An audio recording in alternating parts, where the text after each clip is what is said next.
Did you know you have the power to change your life? It all depends on your beliefs. If you have limiting beliefs, you limit yourself. I'm Becky Beach, and I'm here to help you overcome your limiting beliefs so you can design your dream life. This is the Becky Beach Show. Hey, welcome to the Becky Beach Show. I'm Becky Beach, and in today's episode, we're here with John Benzick. He's the author of Eli's Lemonade Stand, and this book is supposed to help parents introduce habits of entrepreneurship to children. Thanks so much for being here. Let us hear more about your book. Yeah, Becky, thank you so much for inviting me on your podcast. I'm really excited. I'm just I love your backstory, and I've been inspired by the story that you've told about yourself and just all the work you've done. So, yeah, so I my name is John Benzick, and for the last 8 years or so, I've been coaching people on launching new products. I help people launch new products, typically more in the physical product realm. So outdoor gear, wellness products, things like that. So, but over those years, I also have a 7-year-old. I'm reading him books every night, right? Our family reads books to our 7-year-old, and I've just become enthralled by these books and how simple they are, and I've sort of been able to identify which ones that I really like versus those I don't like. And I've always wanted to write a book, not a children's book, but a book. But I just realized, boy, this is really fun to read to children. And one thing I've noticed was that a lot of children, they don't really understand entrepreneurship. They don't know the concepts. They don't know the habits. They sort of aren't introduced to those types of things. So long story short, I thought, well, here I have been helping people launch new products. Why don't I introduce this idea to kids? So the original idea started where I wanted to sort of write a story to my 7-year-old Levi, who was 4 or 5 at the time. And so that's where the idea started. I thought, let me just write him a story. Occasionally I'd tell him a story, make up a story, throughout a day or something like that. But that's how the idea started. That's amazing. Yeah, I can relate so much, and also a lot of parents listening, like you have story time, and what kind of stories are you reading to your children? Is it going to help them? Like this book would really help them grow. As a business owner, like get them thinking creatively, because otherwise you're just like reading them like crap. It's not going to help them. Like a lot of times I'll read my son superhero stories. Like, is he going to be a superhero? No. This is like would be a lot better to read this Eli's Lemonade Startup, and I actually purchased it myself, my own money on Amazon before the call. So it's just definitely an awesome book. I'll have it in the show notes if anyone's interested in getting it yourself. Like it's definitely a great book. The other reason I wrote the book is that we're so blessed with our society. We have so much abundance, right? And that abundance was really based on the hard work of generations before us in starting their own businesses and their moxie, their persistence, their resilience to creating a free market economy that we have now. And our kids are growing up with just all these options in terms of cereal and toys and books and education and all of this just abundance that these previous generations didn't have. And they had this hard work ethic, and they had all these values to sort of pick them up by the bootstraps and themselves up by the bootstraps and do all these great things. And we're sort of living the abundance of that. And I think one of the drivers for me was to write a book to sort of introduce that idea of entrepreneurship to them so they can learn those habits.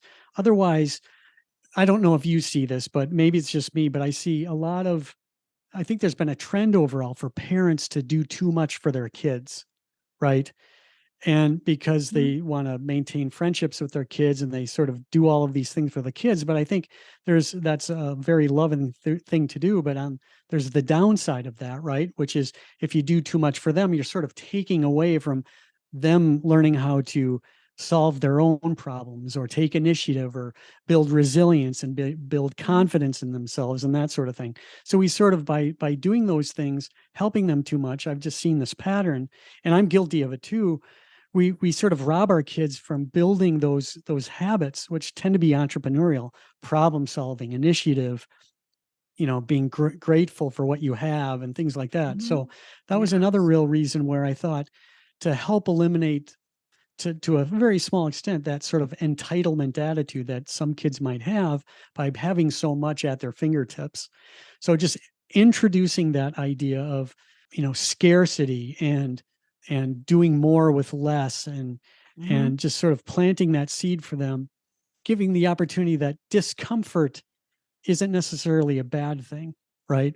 Less Having less isn't necessarily a bad thing. There's all sorts of benefits to that, but not trying to be there for them at every turn that they experience any level of discomfort. So that's another reason why I thought the book would be handy.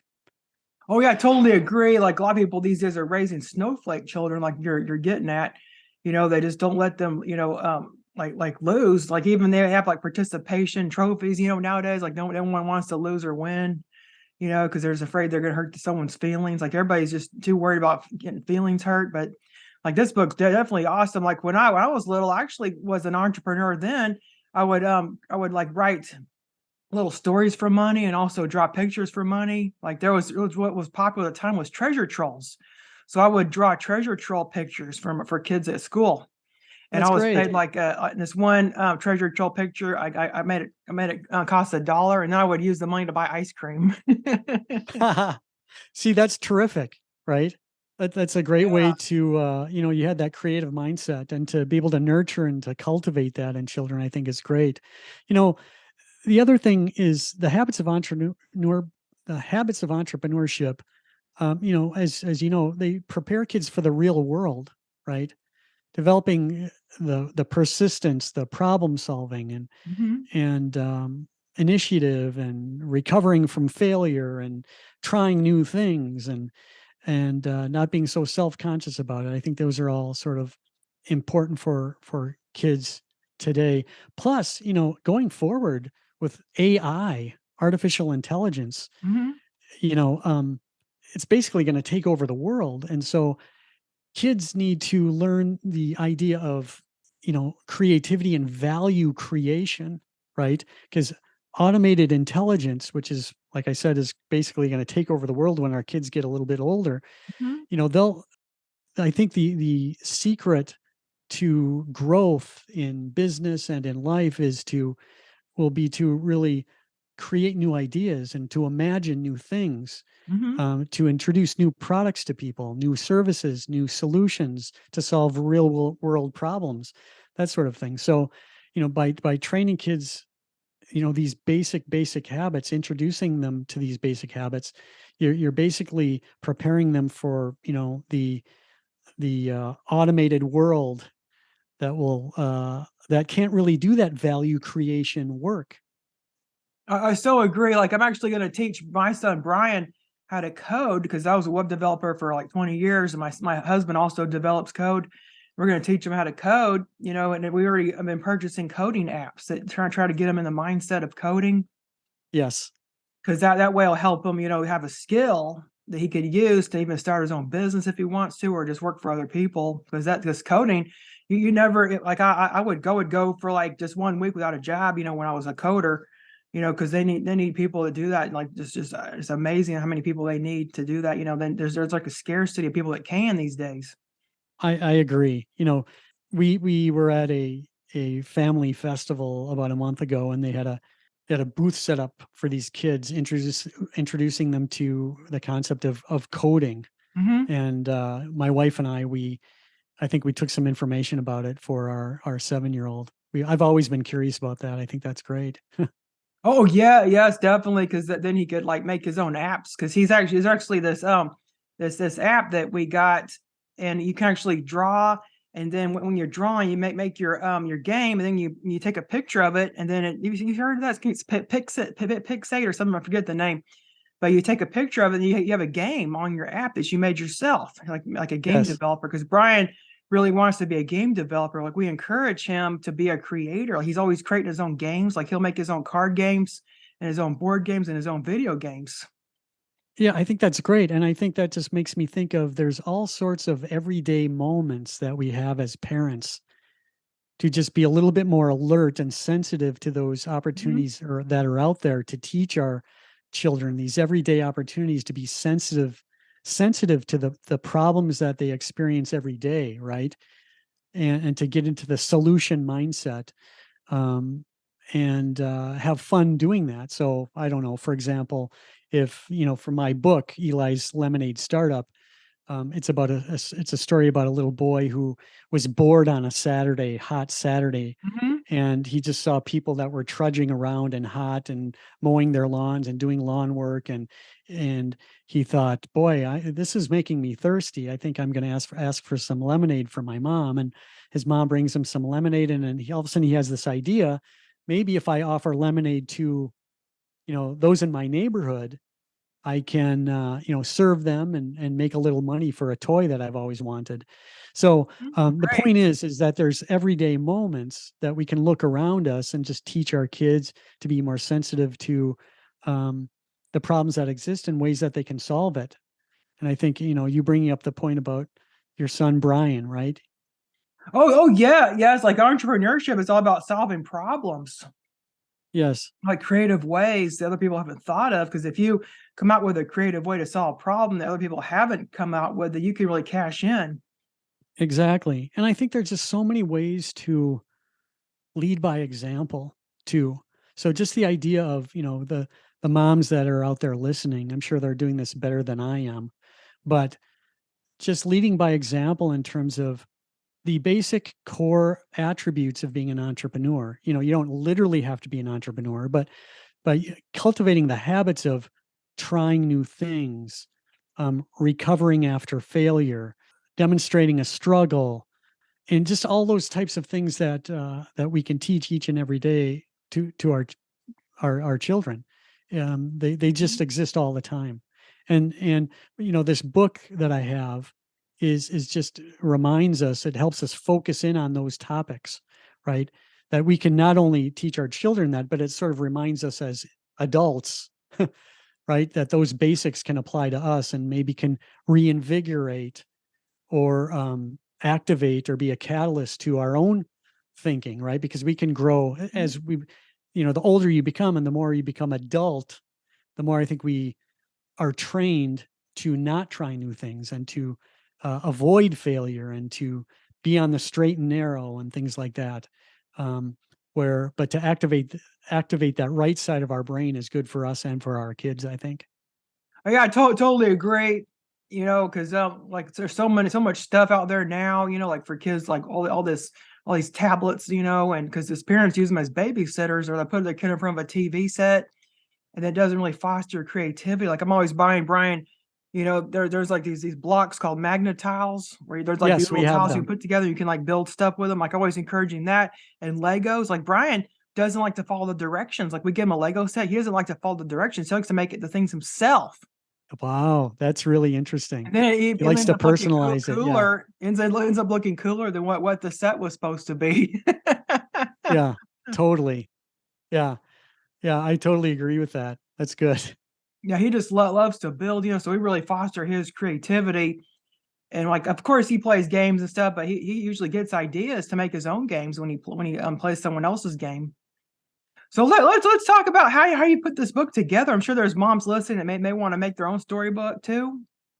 I've launched a couple of companies in my past and been involved in a couple of others helping people being real integrated and launching their own products. And I've sort of learned over time that you just got to try stuff. You just got to take that first step and act.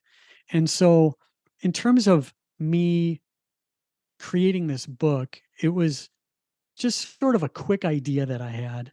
I mean, it's Mhm. in the back of my mind, it was always percolating. But I think one day, I think I just made the decision. I think I'm just going to spend a couple of hours and I'm just going to write a story. And of course, it's not going to be perfect, but I'm just going to write it. I'm going to take the first step. So I wrote this story, and I always thought teaching kids entrepreneurial habits would be useful. So that was kind of the focal point of it. So Mhm. I just wrote this story about this child, right, that was in a situation, and he identified a problem, he came up with a solution, and he acted on his energies and ended up, creating a lemonade stand, and he went to sleep feeling all good about himself because of all the productivity that he did that day. So I wrote that story. I thought, how am I going to make this into a book? And so I did a couple things. One, I started looking for a publisher. Mhm. I found a company here in the United States that helps you through the process. They had a menu of items that they offered to help you publish a book. So I spent some time with them learning about what they did. And long story short, I decided not to go with them. Instead, what I did was I simply went to Alibaba, Mhm. Alibaba.com, Alibaba, and yeah. I searched out an illustrator. No, I'm sorry, mistake. I went on Fiverr, Oh, Fiverr. right? Yeah, I was Alibaba. I was like, Fiverr. yeah, that can't be right because I used to do drop shipping with AliExpress, and they're owned by Alibaba. Yes. So my mistake. I went on Fiverr, Oh, Fiverr. and Okay. long story short, I found a remarkable, extraordinary illustrator artist in Venezuela. Mhm. And but I ended up talking to 3 or 4 different artists, and I had them do one page. And so I could see their style, create a character, provide some setting to the story. And long story short, I chose this one artist from Venezuela who's extraordinary. Her name is Ana Bovi. Ana Bovi. Mhm. And she Oh, was okay. terrific. And so I'm sort of jumping around here, but just before that, though, I was looking for how do I produce this book? So, like I said, I went on Alibaba and I typed in, children's book publishing, right? And you get just bombarded. You just get an avalanche of children's book manufacturers. And so, long story short, I sorted through some, I communicated with some via the Alibaba system. I landed on one and I chose them, and I provided them with I'm sort of giving you the quick story here. I provided them with the size of the book. And anyway, I established that relationship is what I did. Thirdly, I found an editor in Australia. I think that was also on Fiverr. And so I drafted my story. I went through it a number of times myself. I got it to a point where I wanted to share it with an editor. I shared it with the editor. They reviewed it. We went back and forth on it. We changed it a little bit. So I had the copy written. And then I thought, well, what do I do now? How do I direct my illustrator in Venezuela? So literally within, I Yeah. don't know, 2 hours, I just took a piece of paper and I cut up my story. I cut up the words of my story. By the way, this is not necessarily how you should do things. I'm just saying this is what I did just to get the thing done. Oh, So I yes. took my Microsoft Word piece of paper, right? And I cut up the and did a cut and paste on a fake book. And I just dropped so I envisioned, okay, this is this part of the message, this is this part of the message.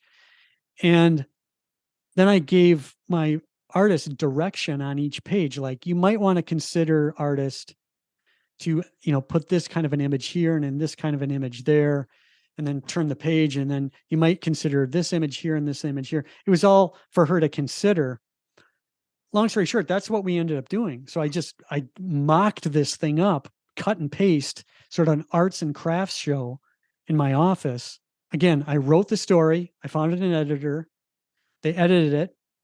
I lifted the words off. I placed it on a fake book. Mhm. I gave little hand directions to my artist, illustrator. I gave it for her consideration. She created a couple of pages. We made just to establish, yeah, this is the tone that we want. Once that was set, she did half of the book. Once I approved half of the book, because we liked, how it was going, then we went to the second half of the book. And so it was all pretty quick. Relatively speaking, I didn't overthink it. I thought, this is just my first try. I just want to get it published. And then originally I wanted to create a series of books, like 3, 4, 5, 6, 7 books, all about Eli solving problems and launching these little businesses, whether it's a lawn service or a snow removal service or a pet walking service or something like that. But Great. this That'd is be this, awesome. yeah. So this is the first one I did. I knew I'd have to learn. It wasn't going to be perfect, but it turned out pretty good, and I'm happy with it. And I've been getting a lot of good reviews. So anyway, sorry to be babbling on about it, but Oh no, but I that's just definitely interesting. Whoever's listening that may want to do this, because when I was in high school, I actually wrote and illustrated a bunch of books, but I tried to get them published, but nobody would publish them. It's very no, hard to break into the market.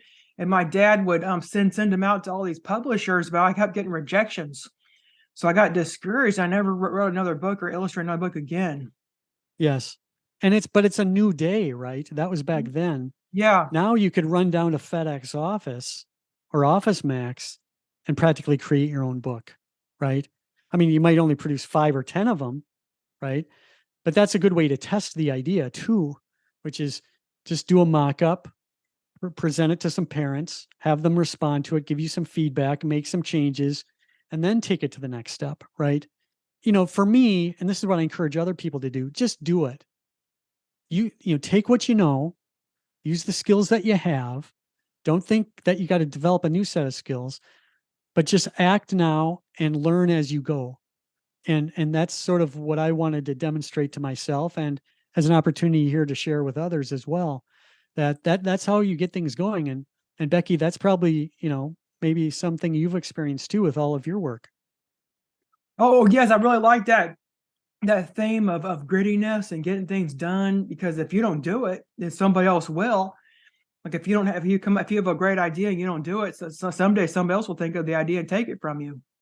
Yeah. And not only that, even if it doesn't work out, let's say you print a bunch of books or you create a bunch of products and you kind of test a, let me tell you, and you know this too, Becky, I'm sure, when you commit to something and you're not necessarily ready for it, but when you commit to something and you try something, whatever that period of time is, let's say it's 3 months or 6 months or a year, right? Let's say it's a year. After that year, the skills that you develop are 5 times greater than if you had a job somewhere, because you're learning Mm-hmm. about sales, distribution, marketing, finance, operations, fulfillment, customer service, and you don't even know it. You don't even know it, but you realize, and all these struggles you go through on finding a manufacturer or finding a publisher or finding an editor or Mm-hmm. finding an illustrator. And this is just an example of one product, right? It's a book. You know, every category of publishing a book is a pain. It's challenging and you're never ready and you're never sure, right? But don't let that stop you. Don't let that stop you, because when you come out of it, you'll be, even though you might see some of the imperfections in it, other people won't. They'll look at you and they'll say, "What? You did this in 3 months or 6 months?" And they'll be impressed. They won't notice the flaws that you see. But more importantly, you're going to develop a set of skills that advances you 3 to 4 or 5 times faster than you would ever do by not activating your brain and acting on um, these opportunities. Would you agree with that? Do you think? Oh yeah, yes, definitely. Because if you really want to do something, you should seize it. And you're right. Like I should publish those books and maybe self-publish like you have. Like, because it's really hard to get an editor unless you're famous. You have to get an agent. Like I heard it's really difficult nowadays. You gotta get like an agent, but self-publishing is the way to go. Yes, Um, and if you go on Fiverr and type in book editor or children's book editor, mhm. you'll be swamped. with people that do that sort of thing, right? You Yeah, have to sort through yes. who works best with you and that sort of thing. But, for $100, you can get somebody, giving you some really interesting insights onto what makes a story better, Have right? you ran ads to this book on Amazon? Because it's on Amazon. Like, how do you market the book? That's a good question. So I didn't really intend to be a children's book author. I'm sort of doing this on the side. So I haven't been marketing it very much, but long story short, since since I am a startup coach, I help people launch new products. Since that's what I do, in the last 8 years or more than 8 years, I've developed a network of like-minded people, other entrepreneurs. Let me put it this way. On my LinkedIn profile, for example, my network, I'd say half of the people, if not 75% of the people, are all in the entrepreneurship ecosystem, right? And so they're either venture capitalists or they're entrepreneurs themselves, or they're finance people for entrepreneurs, or they're lawyers for entrepreneurs. My point is, my network that I've developed all these years are already in that field. I think the point is that you reach out to them, and they'll introduce the book to their network. So I am involved in a bunch of startup accelerators in my past, right? So that's a big network of people, and you know they're always talking about startups and entrepreneurship, but they don't talk about kids in entrepreneurship. Hmm. So it's easy for them to say, "Oh, that's interesting. Well, let me share this with my social media network." So long story short is, you connect with the influencers, and this, you connect with the people that have a following already, and you reach out to them. You introduce the concept to them. You suggest to them that there's new content out here. If they're in the entrepreneurship world, there's new content here that they may want to consider.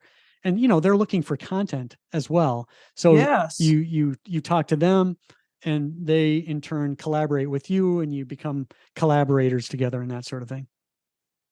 That's like great advice, because I used to do drop shipping, like you probably saw on my blog. That's what I used to do, and I would reach out to Instagram people on there, and a lot of them had like five. I would like reach out to micro influencers with 5,000 or less, and I would just pay them $100, and then it would promote my product on their page, their Instagram, and then I end up getting lots of orders because a lot of people follow them, and they have like a really tight knit audience. You got to make sure they have a good following and they're not like this, not like scamming where they buy followers, because all people will do that.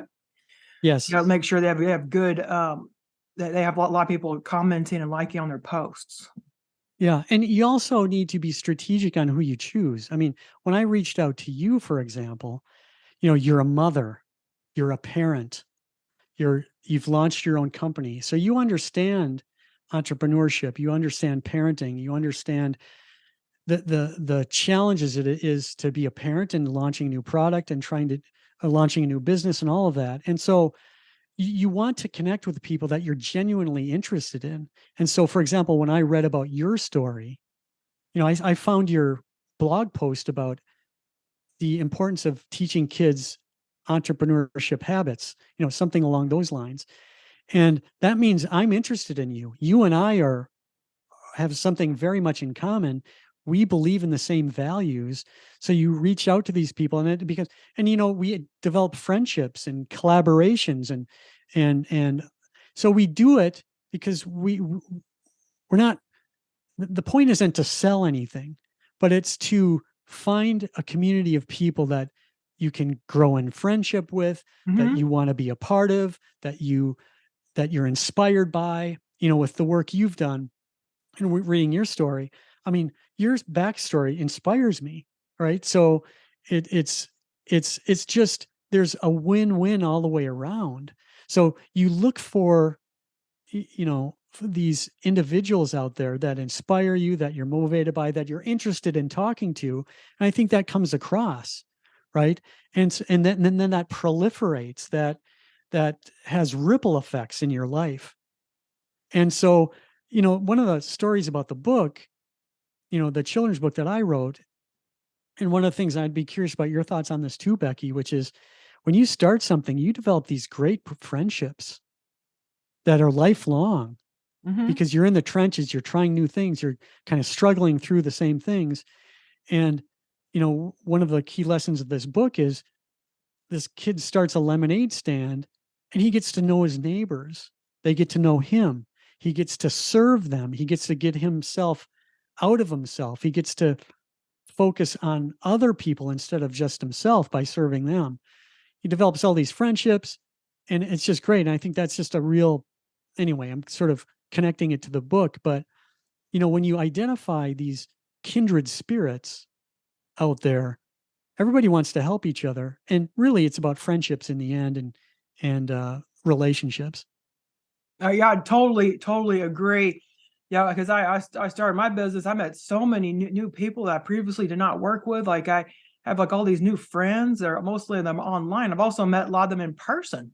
Just from my travels. Like when I go traveling, a lot of them are at the place where I'm traveling to, and I just hang out. I just meet up with them. And we like have dinner together. And it's just really awesome to see them in person too. Or if I go to a convention, like I went to FinCon. It's like a convention for bloggers, and I met a lot of people there that I just usually talk to online. Yes. And it makes it far more fun, right? I Mhm. think entrepreneurship is a term, but it's not really about entrepreneurship. It's about serving others. And when you serve others, you're giving back to people and they're in turn, giving you something in return. And it's such a great experience, win or lose, even if it doesn't work out, it becomes such a rewarding experience if you have that positive attitude about it. Um, at least that's in my experience, Becky. I so agree. Well, this has been an awesome show. I'm sure everybody's been like learning so much about you and your publishing journey and your book. Man, this has been great. So where can we find you? Like, do you have an Instagram or website, or could you let us know? Sure. Yeah. So there's two sources to find the book. The first source is at my website, which is startupkid.net. Startupkid.net. And the other source is on Amazon. So you can go on Amazon and type in either my name, John Mm-hmm. Benzick, and Mm-hmm. it could send you right to the book, or the name of the book is Eli's Lemonade Startup. Eli's Lemonade Startup. So you can check it Yeah. out there. And we'll also have a link in the show notes where you can buy the book directly on Amazon. And then I'll put like his website and everything too. And it's John Benzick, so it's Benzick. So it's exactly how it's spelled, how it sounds. And this has been so great. Well, thanks so much for being on today's show. Again, go to mombeach.com/podcast for the show notes to get all of John's like website for his book and his book link. Well, thanks again, John. Hope everyone has a great day. Thank you very much. Nice to meet you, and I look forward to keeping in touch.